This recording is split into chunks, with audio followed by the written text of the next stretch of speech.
오늘도 행복하세요. 자유세상의 유현상 목사입니다. 오늘은 누가복음 17장 11절로 19절에 있는 말씀을 중심으로 해서 일어나 가라 내 믿음이 너를 구원하였느니라 라는 제목으로 잠시 은혜를 나누고자 합니다.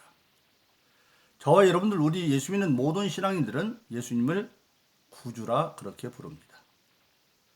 모든 삶의 문제로부터 구원해 주시는 그 예수님이라 믿고 믿음으로 예수님을 구주라 고백하고 부르는 것입니다. 그렇습니다.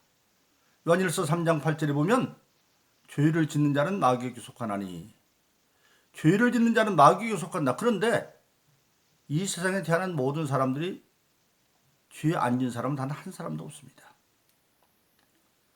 조상 아담이 선악과를 먹고 불순종의 죄를 짐으로 말미암아 하나님의 선언대로 정령 죽는 자가 되었습니다. 선악과라면 정령 죽을지니라.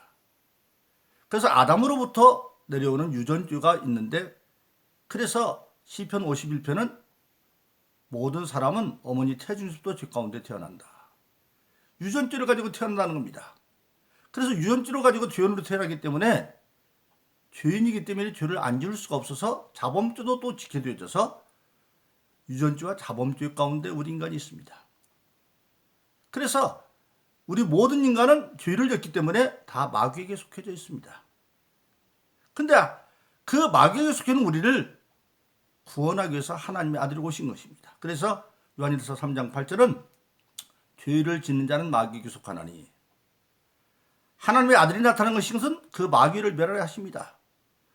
예수님이 땅에 오셔서 우리 모든 인간의 죄를 믿음으로 대속하게 하고 마귀를 이를 멸하러 예수님 오신 것입니다. 그래서 사도행전 5장 31절은 예수님을 임금과 구주다 그렇게 부르는데 사도를 통해서 예루살렘에 하루도 3,000명, 5,000명, 10,000명 믿는 사람이 되어지고 그러니까 대성과 서기관들이 시기가 나서 사도들을 옥에 가둬버렸습니다. 근데 밤중에 천사가 와서 옥문을 열고 사도를 내보내서 뭐라고 하냐면 너희는 가서 하나님 말씀을 성결히 전하라.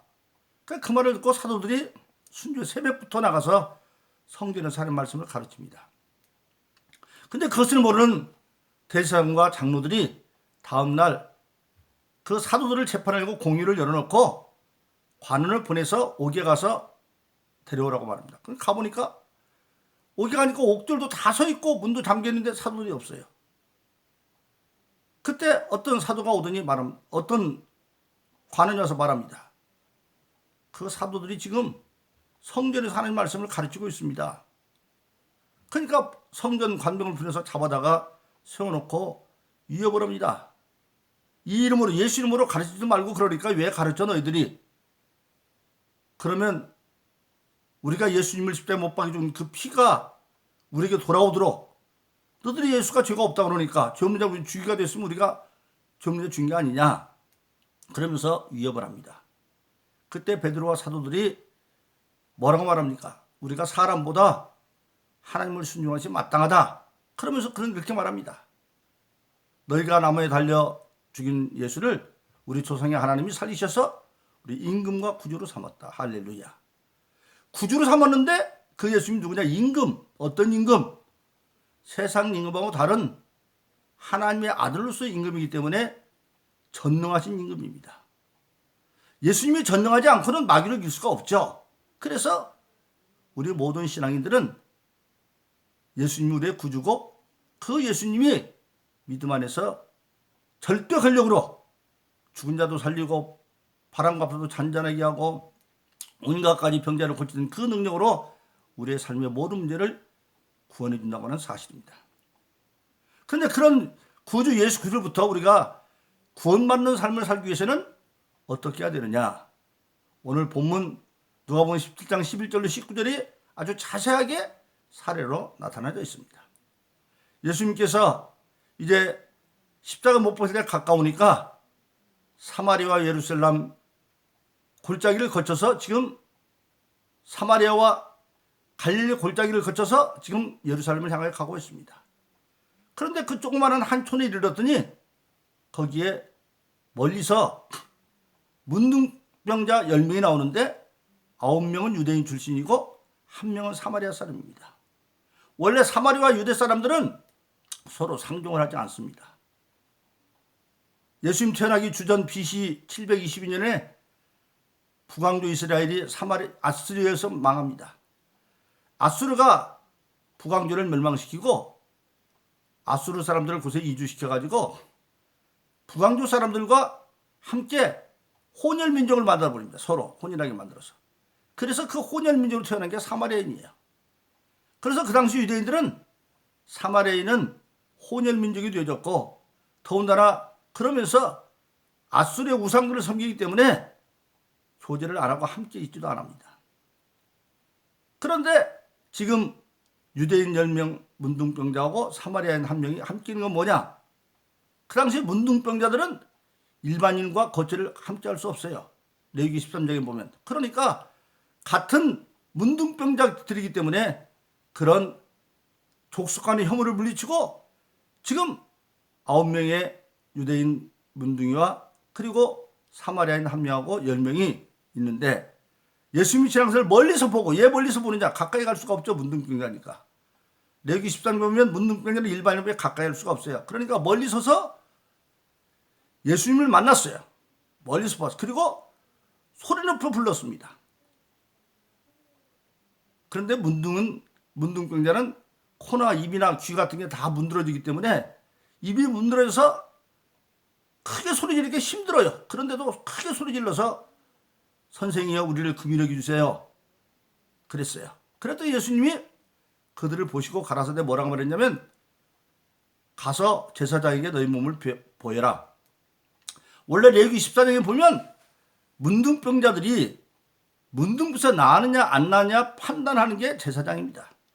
제사장이 문둥병자의 모든 것을 봐서 완치 되었으면 이제 됐다. 그리고 난 뒤에도 산비둘기 여러 가지 결례 깨끗게 하는 예를 다 거치고 난 뒤에 이제 환송명령을 내리면 나갈 수 있습니다. 그러니까 예수님께서 제사장에 가서 보여라 그 말은 너희가 가서 나은 걸 보여라 그 말입니다. 그런데 예수님 그 말씀을 들은 순간에 문둥이는 아무것도 지금 변한 게 없어요. 그런데 보니까 그들이 가다가 예수님 말씀을 가다가 보니까 몸이 깨끗해져 버렸어요. 근데 그 가운데 유대인 9문둥이는 그냥 가버렸는데 사마리아인 문둥이는 그 자리에서 하나님께 영광을 돌리고 그리고 제사장한테 가기 전에 먼저 예수님께 와서 발 앞에 엎드려 절했어요. 그러니까 예수님이 말합니다. 야, 문둥이가 10명이었는데 다른 사람 다 어디 갔어? 10명이 고침을 받았지만 9명은 유대인 9명은 다 가버리고 오히려 사람도 못 받는 혼혈민족이라고 그런 개취급받는 사마리아인이 와서 예수의 발 앞에 엎드렸습니다. 그러니 예수님이 그한테 말합니다. 가라. 내 믿음이 일어나 가라. 너를 구원했다. 바로 그렇습니다. 오늘 이 사건을 통해서 우리가 구주인 예수님 앞에 문둥병 같은 모든 문제를 어떻게 해결하냐 구체적으로 나와 있습니다. 첫째로 12절에 보니까 예수를 만나 그랬어요. 그렇습니다. 우리가 믿음으로 문제를 해결하려면 문둥병이라 어떤 것도 문제를 해결하려면 예수님을 만나야 됩니다. 그런데 실질적으로 예수님은 어디서 만나느냐? 지금은 교회를 중심에서 하나님의 역사가 일어납니다. 그래서 지금은 교회 시대라고 말하는데 에베소 3장 20절로 21절에 보면 우리의 생각하는 것이나 구하는 것에 능히 하실 얘기 하나님이죠. 교회 안에서와 예수 그리스도 안에서 영원 무궁을 원한다. 지금은 예수님이 교회를 통해서 역사하고 있는데요. 왜 그러냐? 에베소 1장 21절로 23절에 보면 교회는 예수님의 몸이고 또 예수님은 그 교회의 머리다 그랬어요. 그러니까 예수님 만나는 건 교회를 통해서 만나게 돼 있어요.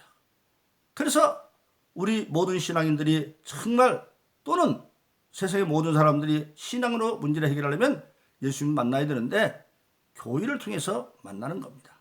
그래서 예수님 만나는 교육 공동체를 통해서 만나야 되고, 두 번째는 오늘 같은 12절을 보니까 소리 높여 부르짖어서 우리를 긍휼히 여겨주세요. 왜 소리 높여야 돼요? 문둥병자는 가까이 갈 수 없기 때문에 예수님과 멀리 서서 있을 수밖에 없고, 그 문둥병자는 코가 문드러지고 입이 문드러지고 귀가 문드러져서 말소리가 크게 나올 수가 없는데도 불구하고 멀리 떨어진 예수님의 말소리가 들릴 수 있도록 크게 부르짖었다 그랬어요. 바로 그렇습니다. 문제를 해결받는 것은 예수님만은 품는 것이 아니라 기도해야 돼요. 그래서 우리가 잘 아는 야고보서 4장 2절은 너희가 얻지 못하면 구하지 않으며, 기도하지 않으면 아예 얻을 생각도 말라는 거예요. 근데 기도할 때 어떻게 기도해야 되느냐? 일찍 예수님은 마태복음 7장 7절로 11절에서 구하라, 찾으라, 두드려라. 구하는 자는 얻을 것이고 찾는 자는 찾을 것이고 두드리는 자에게 문이 열릴 것이다. 그러면서 비유로 말씀하십니다. 어떤 부모가 자식이 떡을 달라는데 돌을 주고 생선을 달라는데 뱀을 줄 부모가 있겠느냐? 악한 부모라도 제 자식에게는 좋은 것을 줄 줄 알거든. 악한 부모라도 비록 세상에서 손가락질 받는 사람이라 할지라도 지 자식들은 좋은 것을 준다. 그런데 하물며 하늘에 계신 아버지께서 구하는 자들에게 좋은 것을 주시지 않겠느냐? 예수님 말씀하시는 겁니다. 우리가 하나님께 기도하는 것은 하늘에 계신 아버지께 기도하는 거다. 세상에 부모들도 세상에서 악하다 손질을 받아도 자기 자식들은 좋은 것을 준다. 떡 달라는데 돌 줄 부모가 없고 생선하는데 뱀 줄 부모가 없어. 그런데 세상 부모들은 우리가 보면 능력에 한계가 있기 때문에 아무리 자식들이 좋은 걸 주고 싶어도 줄 수 있는 한계가 있어요. 그러나 하나님은 어떤 분입니까? 하나님은 전능하신 분이에요. 근데 그 하나님이 세상의 부모보다도 더 사랑하는 아버지라는 거예요. 하물며 하나님께서는 아버지께서 구하는 자에게 좋은 것을 주지 않겠느냐. 할렐루야. 바로 그래서 우리 모든 신앙인들은 예수를 만나고 기도할 때 하나님에 대한 절대 신앙을 가지고 기도하는 겁니다. 지금 예수님은 인간이 주신 하나님이시죠. 우리를 긍휼히 부르셨어요. 그러니까 그 큰 소리를 외쳤더니 드디어 예수님께 상달되었습니다. 우리가 기도할 때 그러죠. 상달되는 기도, 상달되는 기도. 유익까지 이르는 기도. 세 번째는 뭡니까? 예수님 말씀에 절대적으로 순종하는 겁니다. 긍휼을 여는데 예수님께서 네 문둥병 나와라 그런 말 하도 안 했어요. 단지 한 것은 예수께서 가라사대, 오늘 그랬어요. 가라사대 14절을 보니까 보시고 가라사대 제사장에 가서 너희 몸을 보여라. 조금 전에 말씀드린 것처럼 레위기 13장에 보면 문둥병 든 자들은 제사장에 가서 진단을 받고 문둥병이 나았는데도 제사장으로부터 다 나왔다 그랬으면 깨끗하게 하는 정결 하는 제사법에 따라서 산비둘기도 이런 쭉 그리고 또 나중에 번제도 드리고 그래서 일정한 정결의 제사를 마치고 난 뒤에 제사장이 다 나왔다. 그래서 보내는 겁니다. 그러니까 제사장한테 내 몸을 보이라는 얘기는 주는 이미 그들의 문제를 고쳤고 그러나 아직 겉으로는 안 나타났죠. 가서 보여라. 그런데 열문대가 예수님 말씀 듣고 가다가 깨끗함을 입은 걸 알았어요. 가다가 고침받고 간 것이 아니라 가는 중에 고침을 받았어요. 바로 그렇습니다. 우리 신앙은 절대 순종입니다. 하나님 예수님은 절대 순종. 여러분 이스라엘 백성이 40년 광야 생활을 마치고 요단을 건너서 여호수아를 인도받아서 가나안 들어갈 때도 1년 중에 가장 요단강이 물이 많은 때예요. 어른의 키를 넘는 그런 물이었지만 물이 갈라지고 요단을 거는 것이 아니라 하나님의 말씀대로 제사장들이 하나님의 언약궤를 메고 먼저 물속으로 들어가니까 들어가서 물이 차오를 때 점점점마다 물이 요단강이 갈라지는 거예요. 바로 그렇습니다. 믿음은 절대 순종하는 거예요. 가다가 깨끗함을 입었다.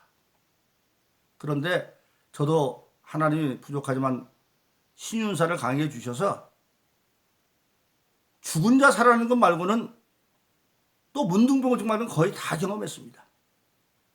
중풍 걸려서 7, 8년 되었고 들것에서 들려온 사람도 그 자리에 일어나는 것도 경험했고, 폐암 이런 암 걸린 사람 고치는 건 여러 것 같고, 불치병 걸려서 난치병으로 3개월밖에 못 산다고 하는 사람도 그냥 병원에서 뒷너보는데 한 번 기도하고 깨끗이 나와서, 그런 아이가 지금은 그가 초등학교 3학년 때 그렇게 고침을 받았는데 현재는 고려대학교 문화콘텐츠학과 3학년인가 지금 4학년인가 그렇습니다.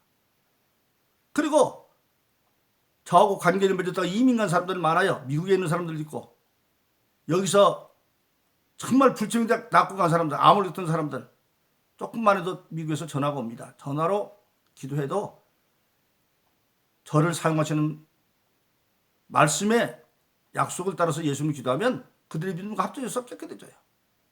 그런 수없는 경험을 합니다. 그런데 어떤 사람 재발하는 사람이 많아요. 어떤 사람이 그러느냐. 그래서 저는 멀리 있지 않는 한 병든 자가 믿지 않았으면 반드시 먼저 중생집회를 해서 소위 말하면 눈물 흘리고 회개하고 성령 받고 방언 말하는 데까지 하고, 그리고 병기도를 합니다. 왜? 여러분 지금 모든 병이 죄의 원인인데 여기 썩은 밥이 있어요. 파리가 와서 앉아요. 파리를 쫓아줘봐야, 파리가 앉는 썩은 밥이 없으면 쫓아주는 사람도 다시 와야 안 돼요. 그러나 파리 자체를 치워버려야 돼요. 그게 죄의 문제를 해결하는 회개예요. 예수를 영접하고 죄의 문제를 해결하고 나도 악한 것들은 옛날에 파리들은 옛날 습관대 자꾸 여러분 찾아오지만 그걸 믿음으로 지키면 나중에 재발하지 않아요. 그래서 자기 문제를 가지고 왔는데 한 번 문제를 병을 치료받고 감사할지 모르고 가버리는 사람들. 저는 처음에는 그냥 병자들 오면 저희는 은사를 따라서 그냥 기도해서 나는 그때는 괜찮아요. 몇 달 있다 다시 재발해요. 그러나 어느 날 깨닫고는 절대 거듭난 경험이 있기 전에는 신집회 안 해요. 지금도 제가 후리덤 센터라고 조그마한 선교센터가 있잖아요. 그곳에서 제가 전한 건 요한복음 8장 31의 말씀, 예수님께서 말씀하시기를 내 말이 너희 그러면 참새로 진리를 자유케 하리라. 진리의 말씀으로 자유케 하는 것. 예수 알지 못하는 자 회개하고 죄로부터 자유하는 것. 모든 질병으로부터 자유하는 것. 그리고 예수님께서 약속하신 고린도서 8장 9절인 것처럼 그는 부유하지만 가난함으로 우리를 부유케 하신 모든 결핍에서 자유케 하는 것. 그리고 우리가 궁극적으로 예수 믿는 사람은 땅에 살면 땅에 살림 아니에요. 하늘의 시민으로 그리스도의 사신으로 그리스도의 군병으로 이 세상을 자유할 수 있는 그런 복음을 전하는데, 신유복을 전할 때 반드시 중생집회를 하고 구원의 약속은 그 신집회합니다. 근데 오늘 이 열 문둥이 가운데도 9문둥이는 유대인 문둥이는 낳고 그냥 가버렸어요. 그런데 한 사마리안 문둥이는 그 자리 사람께 영광을 돌리고 제사장한테 가기 전에 예수님께 와서 발 아래 엎드려서 감사하고 있습니다. 예수님 물어봅니다. 10사람인데 9사람 어디 갔어? 그들은 그냥 가버린 거죠. 그들은 나중에 재발할 겁니다. 그런데 그 엎드려 있는 사마리아 문둥이에게 병만 고친 것이 아니라 일어나 가라 내 믿음이 너를 구원했느니라. 오늘 말하면 거듭난 확신과도 했고 영혼까지 구원해 주어서 다시는 재발하지 않는 그렇게 하는 겁니다. 바로 그렇습니다. 오늘 저 여러분들은 예수 믿는 사람들입니다. 항상 예수 안에서 어떤 문제를 해결받으면 감사하는 자가 되어져서 우리가 그 일로 다시 고통받지 아니하고 그런 신앙의 삶을 살기를 예수 이름으로 축원합니다. 오늘도 행복하세요. 오 자유세상의 유현상 목사였습니다. 감사합니다.